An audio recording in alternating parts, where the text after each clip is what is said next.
ito na naman ako guys at ito ha, pag-usapan natin ang katarantaduhan nitong si Marco Tae. Ang kagaguhan, bakit pati itong si pati itong kanyang kaalyado na si, ano pa to? Si Auntie Petra, tinitira. Ito, panoorin muna natin bago natin komentuhan na. Let's go! Tulutan para sa laging Kung batasyon. pumunta kami ng June 1, Opo. tapos na si Alan Cayetano. O halimbawa, hindi kami pumunta ng June 1. Oho. Pumunta kami June 2. Oho. Patay din. Oo. Di ba? Oo. O June 3, ganun din ang mangyayari. Kasi 10 lang kayo. labing isa lang. Malaya at Oo. legal nilang mailulubso si Alan Peter Cayetano. Kapag Ayan! Auntie Petra. Auntie Petra, mismong si Marco Tae na ang nagsasabi ha. Si Marco Tae, sabi ni Marco Tae, kung pumasok ka daw nung June 1 kayo, yari ka na. Laglag na kayo, laglag ka na, lalo na ikaw. Nung June 2, ganun din. Siyempre, nung June 3, lalo na.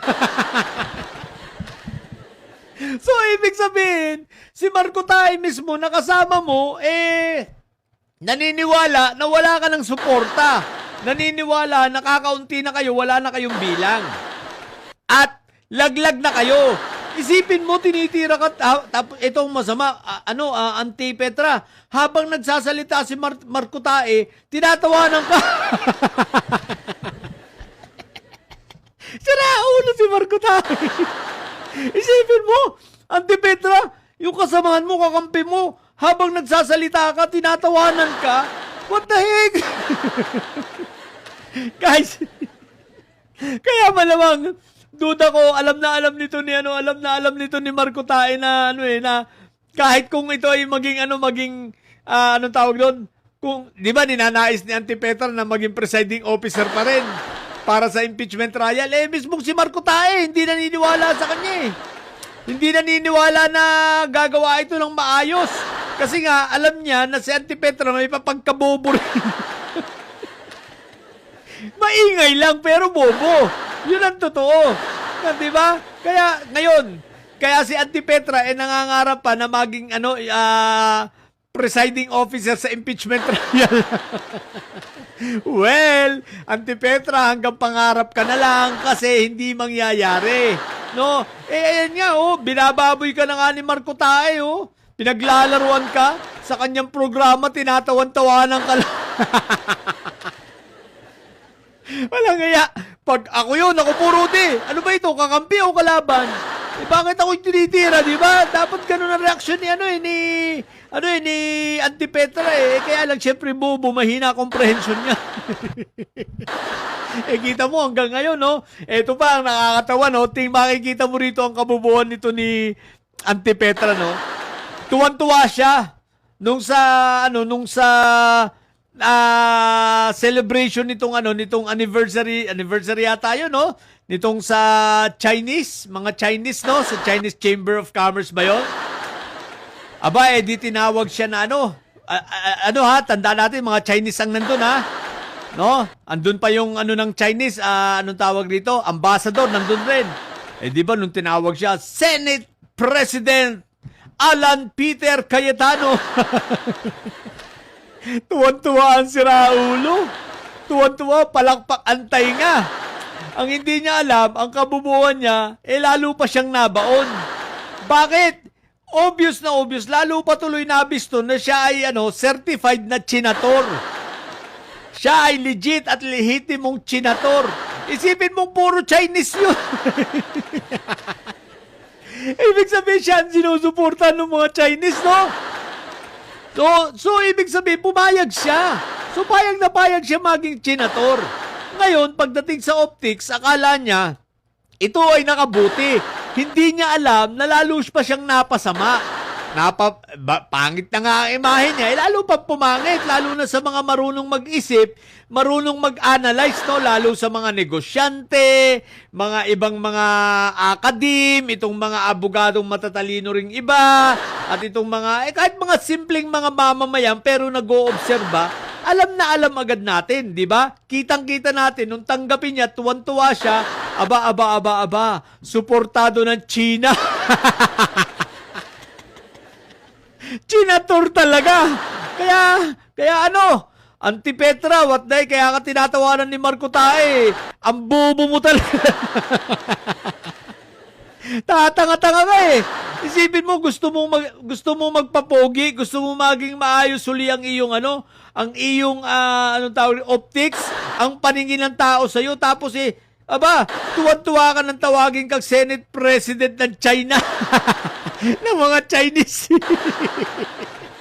So ano nangyari? Di chinatur ka talaga, ang tanga mo. Tapos hanggang ngayon nangangarap maging presiding officer. Pero in fairness, lumalambot na si Antipetra. Noong una, siya daw ang Senate President. No, nung mga sumunod na araw makikipag-meeting na kay acting Senate President Sherwin. At ang gusto na hindi na term sharing. Hindi nagkaigi ang term sharing. Ang gusto naman ay tawag ito? Signatory sila, co-signatories na sila. Ang problema, hindi pa rin pumayag si Sen Sherwin. Di iyak na naman ito si Cayetano. Pero bilib ako sa kapal ng muka at tibay ng dibdib. Hanggang ngayon, pinapaniwala yung sarili niya na siya pa rin ang Senate President. Kahit yung mga iba niyang kasamahan, hindi na naniniwala. Huwag na tayo lumayo, kay Marco Tae na lang Hindi lang direktang sinabi na hindi ka na Senate President. Kasi nga, mapapahiya din siya, kasama siya sa bogus na nila press con di ba? Hindi naman Blue Ribbon Committee hearing yung ginawa nila, bogus yun. Bogus hearing. So, press con. So, ang tanga nito ni Antipetra, ang putik na yan, So, ang gusto, akala niya may naniniwala pa sa kanya Ngayon ayaw naman pumunta sa Supreme Court. 'Di ba? Para gumawa ng petition. Ayaw din naman sa bagay na sila ngayon, naka-recess na sila ngayon, Naka-break na sila. Ang tanong, pupunta kaya sa pagbabalik niya, alam na niya.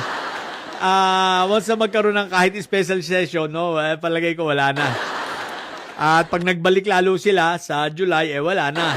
At eto pa, alam na kung sino ang uupo sa zona ni PBBM. Siyempre, si Sen Sherwin na. Si Senator Sherwin na rin ang siyang inacknowledge ng palasyo, ng kongreso. Lalo na yung nakita kayo, lumabas na video kanina. Nagkamayan nagkita-kita si Congressman si Boji, si House Speaker Boji. Tapos ang lakas pa ng boses ni Senator Sherwin, partner.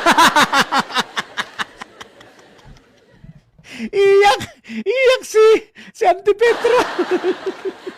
Nagkita-kita mo naman, wala na. Tapos pumirma-pirma pa ng mga sweldo. Tapos nirecognize ng Land Bank. Lahat ngayon ng mga payroll, lahat ng mga expenses, check ng tsaka budget ng Senado, kay Sen Sherwin na. Si Antipetra, siya pa rin daw ang president. Siya ang president na walang pinamumunuan. Ang tibay ng mukha. Kaya ka tinatawan. Malamang hindi lang ang nagtatawa rito, hindi lang si Marco Tae, malamang pati yung ibang kasamahan hindi lang nagpapakita. Ang tatayo, syempre ang hindi niya magtatawa si Dagot, si Kambing Nana, dahil parehas bobo talaga yan. Lahat pala sila bobo. Wala ka na paghuhugutan sa mga what the heck. So, yun lang muna. Natawa ako, lupit nito ni Marco Tae. Ginagalit mo yung kasamaan mo. Yung mga bobo didili dyan, pare-pareho na kayo bobo. Patili kayo mga bobo at may side. So, mga may side, lagi, high blood. Bye!